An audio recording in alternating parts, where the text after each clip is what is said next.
प्यारे बच्चों, जैसा कि मैंने गत सत्र में बताया था कि हमारा इलेक्ट्रोकेमिस्ट्री का ये अंतिम वीडियो है, अंतिम लेक्चर है।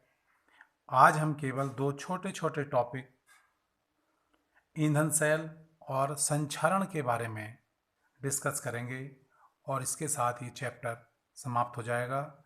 इसमें आधे नंबर की भी ऐसी कोई चीज़ नहीं छोड़ी गई है जो आपके सिलेबस को कंप्लीट ना करती हो। अर्थात इस चैप्टर का समस्त सिलेबस, पूरा पाठ्यक्रम कंप्लीट हो गया है। तो आइए बात करते हैं ईंधन सेल के बारे में। तो बच्चों, जैसा कि इसका नाम है, ये ऐसा सेल है जिसमें ईंधन की रासायनिक ऊर्जा को विद्युत ऊर्जा में बदला जाता है। ऐसे सेल जो ईंधन की रासायनिक ऊर्जा को सीधे विद्युत ऊर्जा में बदल देते हैं, ईंधन सेल कहलाते हैं। इनमें हमें लगातार ईंधन की उपलब्धता बनानी होती है और ईंधन के रूप में हम hydrogen gas, carbon monoxide gas, methane gas, propane या एथिल अल्कोहल आदि का प्रयोग करते हैं। सबसे अधिक जो प्रचलित ईंधन सेल है वो हाइड्रोजन ऑक्सीजन ईंधन सेल है और इसी पर बोर्ड परीक्षाओं में प्रश्न पूछे जाते हैं। अक्सर इसी पर टिप्पणी लिखने के लिए आती है। तो बच्चों, हाइड्रोजन ईंधन सेल का दूसरा नाम बेकन सेल भी है, क्योंकि इसकी खोज बेकन ने की थी। इस सेल को जो ख्याति प्राप्त हुई वो इसको मिली जब अमेरिका ने अपने अपोलो अंतरिक्ष अभियान में इस सेल को प्रयोग किया और इससे ऊर्जा प्राप्त की। न केवल ऊर्जा प्राप्त की, बल्कि जो अंतरिक्ष यात्री इस अंतरिक्ष यान में गए थे उनके दैनिक उपयोग के लिए जो पानी की आवश्यकता थी उसकी पूर्ति भी इसी से की गई। आइए इसके बारे में पढ़ते हैं ये क्या होता है। इस सेल में कार्बन या टाइटेनियम के छिद्रित इलेक्ट्रोड होते हैं। जैसा कि मैंने बताया था, सेल के लिए दो इलेक्ट्रोड और एक विद्युत अपघट्य, दो चीज होना परम आवश्यक है। तो दोनों इलेक्ट्रोड होते हैं कार्बन या टाइटेनियम के और वो पोरस होते हैं, छिद्रित होते हैं। इन इलेक्ट्रोड के ऊपर प्लेटिनम, सिल्वर या कॉपर ऑक्साइड की परत चढ़ी होती है। दोनों इलेक्ट्रोडों के बीच इलेक्ट्रोलाइट के रूप में हम NaOH या KOH के सांद्र जलीय विलयन का प्रयोग करते हैं। ईंधन के रूप में इसमें हम हाइड्रोजन और ऑक्सीजन गैस को प्रवाहित करते हैं। जब हाइड्रोजन और ऑक्सीजन गैस को सरंध्र इलेक्ट्रोडों के माध्यम से विद्युत अपघट्य के विलयन में भेजा जाता है तो ये गैसें बुलबुलों के रूप में इलेक्ट्रोड की ओर आती हैं और परस्पर क्रिया करके जल का निर्माण करती हैं। ये इनकी इलेक्ट्रोड अभिक्रियाएं हैं। एनोड पर देखिए, हाइड्रोजन और ऑक्सीजन गैस में से हाइड्रोजन को एनोड की तरफ से और ऑक्सीजन को कैथोड की ओर से प्रवाहित करते हैं। तो एनोड पर हाइड्रोजन अपघट्य में उपस्थित OH आयनों, क्योंकि अपघट्य के रूप में हम KOH या NaOH को लेते हैं, तो वो OH आयन की उपलब्धता बनाए रखते हैं। तो H2OH से संयोजित होकर जल का निर्माण करती है और दो इलेक्ट्रॉन बाहर निकलते हैं। अर्थात ये क्रिया ऑक्सीकरण की क्रिया होती है। एनोड है तो इस पर ऑक्सीकरण ही होगा। कैथोड पर ऑक्सीजन जल से क्रिया करके OH आयनों का निर्माण करती है और 4 इलेक्ट्रॉन ग्रहण करती है। दोनों समीकरणों में इलेक्ट्रॉन की संख्या पूर्ण करने के लिए पहली समीकरण को 2 से गुणा करके दोनों समीकरणों को जोड़कर हम सेल अभिक्रिया या सेल रिएक्शन प्राप्त कर लेते हैं। दोनों को जोड़ने पर प्राप्त होता है 2H2 + O2 = 2H2O। ये इस सेल की सेल अभिक्रिया है। देखने पर ही पता चल रहा कि सेल में हाइड्रोजन और ऑक्सीजन ईंधन के रूप में प्रयोग हो रहे हैं। वो परस्पर क्रिया करके इस जल का निर्माण कर रहे हैं। अपोलो अंतरिक्ष अभियान में इसी जल को पीने के लिए यूज किया गया था। इस सेल में जल का निर्माण होता है और यदि हम H2 और O2 की सतत आपूर्ति बनाए रखें तो ये सेल लगातार कार्य करता रहता है और कभी भी निष्क्रिय नहीं होता। इस सेल की मुख्य विशेषता ये होती है कि इसमें कोई भी प्रदूषित गैस या पदार्थ का उत्पादन नहीं होता, अर्थात ये सेल प्रदूषण मुक्त होते हैं और 70 से 140 डिग्री सेंटीग्रेड पर ये 0.9 वोल्ट का विभव उत्पन्न करते हैं। अगर हम इस सेल के कंस्ट्रक्शन पार्ट पर विचार करें, इसकी संरचना देखें, तो देखिए ये एक पात्र है। इसमें ये दो पोरस या छिद्रित इलेक्ट्रोड ले रखे हैं हमने, कार्बन या प्लेटिनम के। मैंने अभी शुरू में बताया था कि इलेक्ट्रोड किसके लेते हैं, कार्बन या टाइटेनियम के।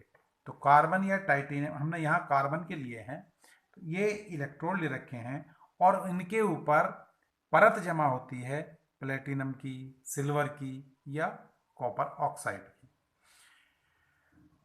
इनके बीच में अपघट्य के रूप में ये KOH या NaOH का सांद्र जलीय विलयन भरा होता है। ये वाला इलेक्ट्रोड नेगेटिव या एनोड इलेक्ट्रोड है, ये कैथोड या पॉजिटिव इलेक्ट्रोड है। एनोड की तरफ से हाइड्रोजन गैस और कैथोड की तरफ से ऑक्सीजन गैस प्रवाहित की जाती है। ये इन छिद्रित इलेक्ट्रोडों में से निकल के और इस अपघट्य में प्रवेश करके बुलबुलों के रूप में ऊपर उठती है और परस्पर क्रिया करके जल का निर्माण करती है। यहाँ से इस जल को हम प्राप्त कर लेते हैं। ये था इस सेल का कंस्ट्रक्शन पार्ट। अब इस सेल के लाभ क्या है?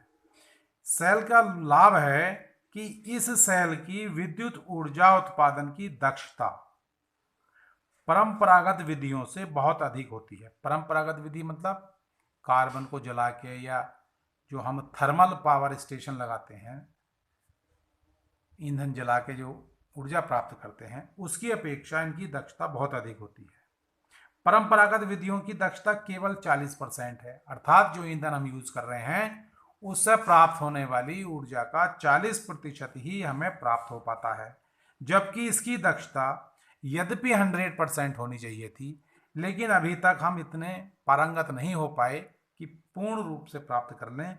लेकिन अभी भी इससे हम 60 से 70%, आजकल तो 80% तक हम इससे प्राप्त कर लेते हैं और ऐसा अनुमान है कि हम 95% तक इससे प्राप्त कर सकते हैं। दूसरा इसका लाभ है, इस सेल से ईंधन की सतत आपूर्ति द्वारा सतत ऊर्जा प्राप्त की जा सकती है, जैसा कि मैंने पहले बताया। तीसरा इसका लाभ, इस सेल से पर्यावरण को कोई नुकसान या इससे कोई प्रदूषण नहीं होता है। इतने लाभ के बावजूद इसकी कुछ सीमाएं हैं, कुछ इसकी लिमिटेशंस हैं, कुछ इसके कमियां हैं। ये समझिए, पहला लिमिटेशन, पहली सीमा है कि गैसीय ईंधन का भंडारण उच्च दाब पर हम द्रव अवस्था में करते हैं, जैसे हम LPG के सिलेंडर में करते हैं। हमें जो LPG का सिलेंडर प्राप्त होता है उच्च दाब पर द्रवित अवस्था में प्राप्त होता है। जब रेगुलेटर से नोजल के थ्रू गैस बाहर आती है तो कम वायुमंडलीय दाब पर कम दाब होने के कारण वो गैस अवस्था में बदल जाती है। उसी तरह हम इस ईंधन का भी भंडारण द्रव अवस्था में करते हैं और जिससे इसका मूल्य अधिक हो जाता है। दूसरा, इसमें हम उत्प्रेरक के रूप में, जैसा मैंने बताया, प्लेटिनम, सिल्वर, चांदी आदि का उपयोग करते हैं, जो कि महंगी धातुएं हैं। इसलिए ये सेल कॉस्टली हो जाता है, महंगा हो जाता है। और तीसरा एक और इसकी लिमिटेशन है कि इसमें हम अपघट्य के रूप में NaOH या KOH का प्रयोग करते हैं, जो संक्षारक होते हैं। त्वचा पर गिरने पर वो त्वचा को झुलसा देते हैं, जला देते हैं। ये कुछ इसकी लिमिटेशंस हैं। मुझे आशा है यदि परीक्षा में इस पर टिप्पणी, इसके लाभ या इसकी लिमिटेशंस या सीमाएं आई तो आप लोग उसको नहीं छोड़ेंगे। नेक्स्ट हमारा टॉपिक है संक्षारण या कोरोजन। किसे कहते हैं? आप लोगों ने घरों में या दैनिक जीवन में देखा होगा कि लोहे की जितनी भी वस्तुएं हैं उन पर नमी की उपस्थिति में जंग लग जाता है। जंग का लगना लोहे का संक्षारण कहलाता है। अर्थात अगर इसको हम परिभाषित करना चाहें तो किसी भी धातु का नमी या वायु की उपस्थिति में धीरे धीरे अवांछित यौगिकों जैसे ऑक्साइड, सल्फाइड, कार्बोनेट, सल्फेट आदि में परिवर्तन के कारण क्षय होना संक्षारण कहलाता है। अथवा अगर इसकी हम एक आसान सी एक लाइन की डेफिनेशन देखें तो धातुओं का नमी और वायु की उपस्थिति में धीरे धीरे नष्ट होना संक्षारण कहलाता है। इतना भी आप लिखाएंगे तो परिभाषा पूर्ण होगी। उदाहरण जरूर लिखेंगे। उदाहरण क्या है? जैसे लोहे पर जंग लगना। आपने देखा होगा कोई तांबे का पात्र होता है और उसे कुछ समय रख दें तो उस पर हरे रंग की एक परत सी दिखाई देती है। तो तांबे की सतह पर हरे रंग की तह का जमना, ये भी तांबे का कोरोजन है। धातुओं की चमक धीरे धीरे नष्ट होना।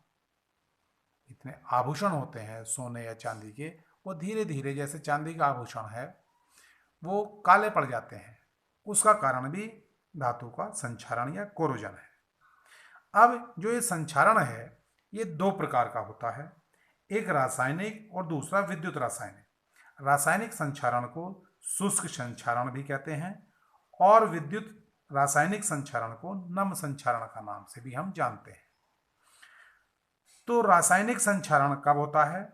जब धातु का वायुमंडलीय गैसों जैसे hydrogen chloride gas, hydrogen sulphide gas, chlorine या सल्फर डाइऑक्साइड गैस, इनके द्वारा संक्षारण होता है तो उसे हम शुष्क संक्षारण कहते हैं। और इसका वेग धातु की सक्रियता, जो जितनी ज़्यादा सक्रिय धातु होगी वो उतनी ही ज़्यादा वायुमंडल की गैसों की उपस्थिति में ज़्यादा संक्षारित होगी। तो धातु की सक्रियता पर, ताप पर और बनने वाले उत्पाद पर निर्भर करता है। जबकि नम संक्षारण धातु की नमी और अशुद्धि की उपस्थिति में होता है।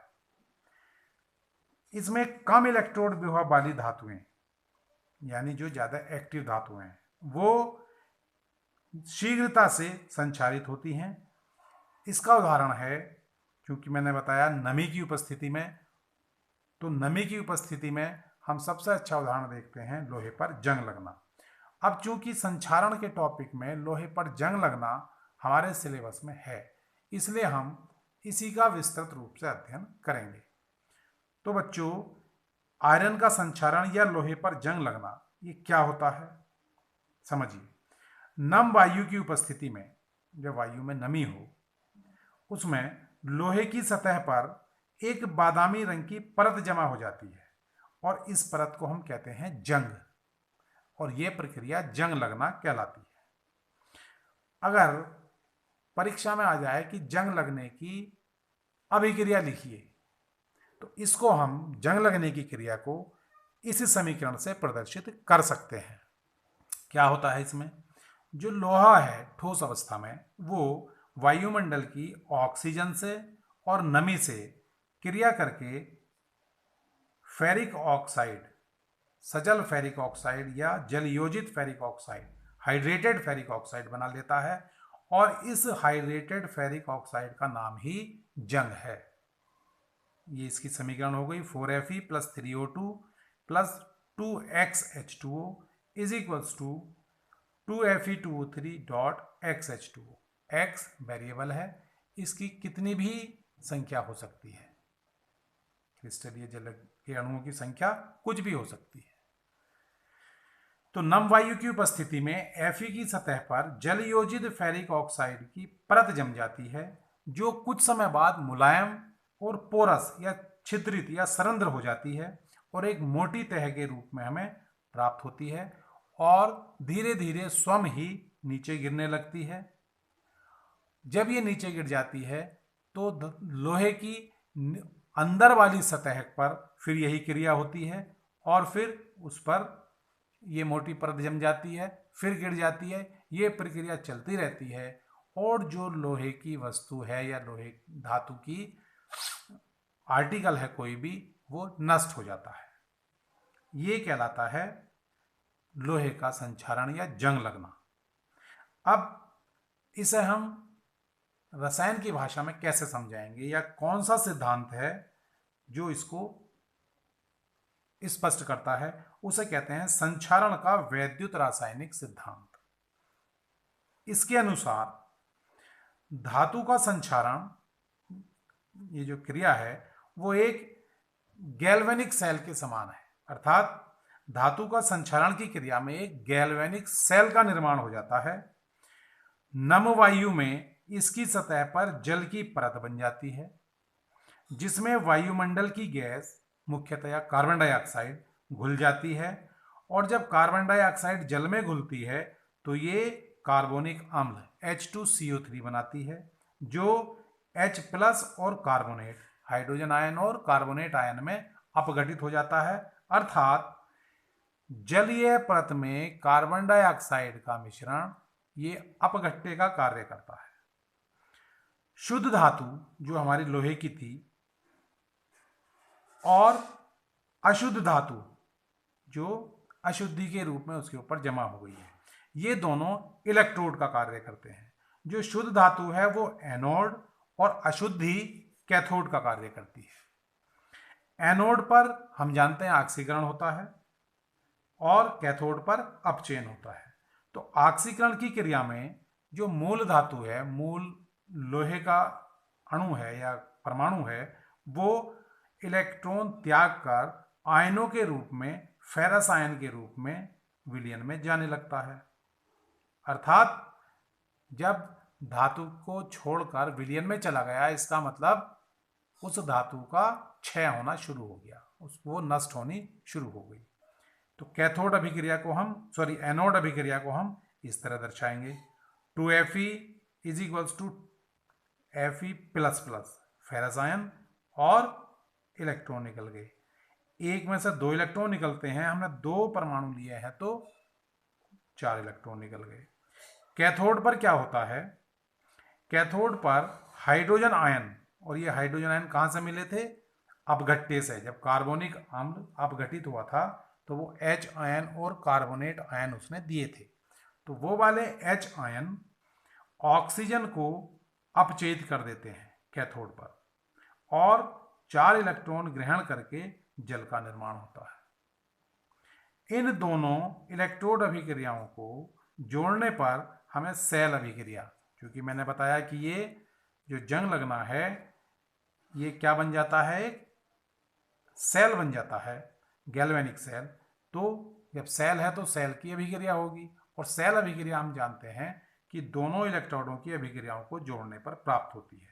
तो जब इन दोनों को जोड़ देते हैं तो इलेक्ट्रॉन से इलेक्ट्रॉन कट जाते हैं और आ जाता है 2Fe plus O2 plus 4H ion is equals to 2 ferrous ion और H2O। ये जंग लगने की क्रिया में जो गैल्वेनिक सेल का निर्माण हुआ, उस गैल्वेनिक सेल की सेल अभिक्रिया है। अब इस तरह जो फेरस आयन प्राप्त हुए वो वायुमंडल की ऑक्सीजन से ऑक्सीकृत होकर फेरिक आयन में परिवर्तित हो जाते हैं। एक इलेक्ट्रॉन और त्याग देते हैं और वो काय में बदल जाते हैं फेरिक आयन में। ये फेरिक आयन ऑक्सीजन से क्रिया करके फेरिक ऑक्साइड बनाते हैं और ये फेरिक ऑक्साइड जल के अणुओं से संयोजित होकर जंग का निर्माण करती है। समीकरण के रूप में देखें, Fe ion, ferrous ion oxygen के साथ संयोजित हुए और नमी की उपस्थिति में बन जाता है फेरिक ऑक्साइड और 8 H आयन बच जाते हैं। ये फेरिक ऑक्साइड जल के अणुओं के साथ संयोजित होकर जंग का निर्माण करता है। ये था हमारा जंग का निर्माण का सिद्धांत। किस सिद्धांत के अनुसार जिंक का निर्माण होता है। अब कभी कभी पेपर में पूछ लिया जाता है कि संक्षारण को प्रभावित करने वाले कारक कौन से हैं, ऐसे कौन से कारक हैं, कौन से फैक्टर हैं जिन पर धातु का संक्षारण निर्भर करता है। मुख्यतया जंग लगने वाली विधि में जंग लगने की क्रिया किस पर निर्भर करती है। तो एक तो वायु और नमी की उपस्थिति, जितनी ये ज़्यादा होगी उतना ही संक्षारण ज़्यादा होगा। धातु की सक्रियता, जितनी ज़्यादा सक्रिय धातु होगी उतना ही उसका संक्षारण अधिक होता है। वैद्युत अपघट्य की उपस्थिति, अगर अपघट्य उपस्थित है तो संक्षारण होगा। H आयन की उपस्थिति, अशुद्धियों की उपस्थिति, अगर ये फैक्टर उपस्थित हैं तो ये संक्षारण को बढ़ाएंगे, संक्षारण को वृद्धि कर देंगे, उसमें उसकी क्रिया को प्रभावित करेंगे। अब मुख्य काम है कि हमें धातु को संक्षारित होने से रोकना है। उसके क्या उपाय हैं, अर्थात कौन से उपाय अपनाए जाएं कि हम लोहे को जंग लगने से बचा सकें। इसके उपाय ये हैं। पहला है, लोहे को जंग लगने से बचाने के लिए उस पर जस्ते की परत चढ़ा देते हैं, जस्ते की परत चढ़ा देते हैं। ये क्रिया गैल्वेनाइजिंग कहलाती है और ऐसा लोहा गैल्वेनाइज्ड लोहा कहलाता है। कभी कभी गैल्वेनाइजेशन पर भी 1 नंबर में टिप्पणी पूछ लेता है कि गैल्वेनाइजेशन क्या है। तो किसी धातु पर जिंक की परत चढ़ाना, जिंक का लेपन करना विद्युत अपघटनी विधि से, ये क्रिया क्या कहलाती है, गैल्वेनाइजिंग। और जिस धातु पर ये परत चढ़ जाती है वो धातु फिर गैल्वेनाइज्ड कहलाती है। दूसरी विधि है, लोहे पर हम टिन की परत चढ़ा सकते हैं और इस क्रिया को टिनिंग कहेंगे, ये क्रिया टिनिंग कहलाती है। तीसरी, निकेल, क्रोमियम, कॉपर आदि का विद्युत लेपन करके, इससे भी हम इसको संक्षारित होने से बचा सकते हैं।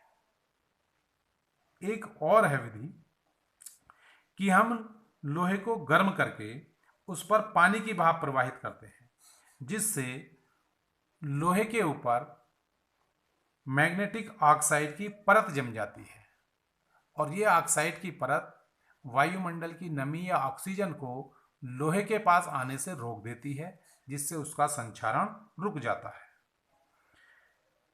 लोहे की सतह को पिच या कोलतार से लेप कर, अगर हम लोहे की किसी वस्तु पर कोलतार, या अक्सर गांव के बच्चे हो, गांव में देखा होगा कि जो हमारी ट्रॉली होती है उसकी कढ़ाई लोहे की बनी होती है और वो अक्सर कीचड़ में या पानी के संपर्क में आती रहती है, तो उस पर हम काला तेल पोत देते हैं। उसका कारण भी यही है कि हम उसको ऑक्सीजन और नमी के संपर्क में आने से बचा रहे हैं, जिससे उसका संक्षारण ना हो। कुछ फास्फेट और क्रोमियम के लवण जंगरोधी विलयन का कार्य करते हैं। ये जो लवण हैं, इनका विलयन क्षारीय होता है और वो क्षारीय विलयन H आयन को लोहे के संपर्क में नहीं आने देता, और जब H आयन लोहे के संपर्क में नहीं आएंगे तो संक्षारण नहीं होगा। क्यों नहीं होगा? क्योंकि इससे Fe का, यानी लोहे का फेरस आयन में ऑक्सीकरण रुक जाता है। एक और विधि जो है वो है धातु की सतह पर पेंट, तेल या ग्रीस का लेपन करके। इनके लेपन से भी हम धातु को वायु और नमी के संपर्क में आने से बचा लेते हैं, जिससे ये संक्षारित होने से बच जाती है। एक और इसका उपाय है और उस पर भी टिप्पणी अक्सर पूछी जाती है, वो है बलिदानी रक्षण के नाम से हम उसे जानते हैं, सैक्रिफिशियल प्रोटेक्शन। जैसा कि इसका नाम है कि इसके लिए संक्षारण को रोकने के लिए किसी अन्य पदार्थ को अपना बलिदान देना पड़ता है, और वो अन्य पदार्थ कौन होता है? वो होता है जिस धातु का हम संक्षारण रोकना चाहते हैं उससे अधिक सक्रिय धातु का अगर हम उस पर लेपन कर दें तो नमी और वायु की उपस्थिति में उसके संपर्क में आकर वो अधिक सक्रिय धातु ही ऑक्सीकृत होती है, और जिस धातु को हम या कम सक्रिय धातु को जिसे हम बचाना चाह रहे हैं वो संक्षारण होने से रुक जाता है। तो कम सक्रिय धातु की सतह पर अधिक सक्रिय धातु का लेपन करके संक्षारण से सुरक्षा करना बलिदानी रक्षण कहलाता है। इसमें अधिक सक्रिय धातु का ऑक्सीकरण होता है और कम सक्रिय धातु बची रह जाती है। इस तरह संक्षारण रुक जाता है। ये था संक्षारण और ईंधन सेल का हमारा आज का जो टारगेट था वो हमने पूरा कर लिया है। अब ये चैप्टर समाप्त हो जाता है। अब तक हमने 3 अपने चैप्टर पूरे कंप्लीट कर लिए हैं, जिनमें कोई दो राय नहीं है। अगर आप इन्हें इसी तरह तैयार कर लेंगे तो कोई माई का लाल नहीं जो बोर्ड में नंबर आने से रोक सके। धन्यवाद।